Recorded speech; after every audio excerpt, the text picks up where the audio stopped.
মিষ্টি। হুড়কা আমার স্বামী।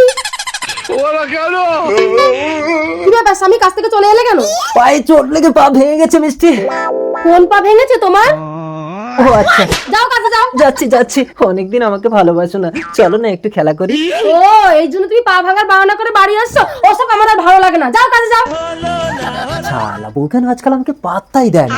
কেসটা কি, আমাকে ধরতেই হবে। আজ আমি এই দরজার পেছনে লুকিয়ে থাকবো। হ্যাঁ বউ, আমি কাজে যাচ্ছি। এই হুড়কা, তুই এখানে কি করছিস? সর, দরজার পেছনে আমি লুকোবো। আর শোন, আমি যে দরজার পেছনে আছি তোর বৌদিকে বলবি না। আজ আমি পরীক্ষা করে দেখবো তোর বৌদি তোর সঙ্গে ভালোবাসা করে কিনা। বৌদি, দাদা দরজার পিছনে নেই, তুমি আমার সাথে ভালোবাসা করবে? পরের বউর সাথে ভালোবাসার কথা বলতে তো লজ্জা করে না হুড়কা? ও বউ, তুমি আমাকে ক্ষমা করে দাও, আমি তোমাকে ভুল বুঝেছিলাম।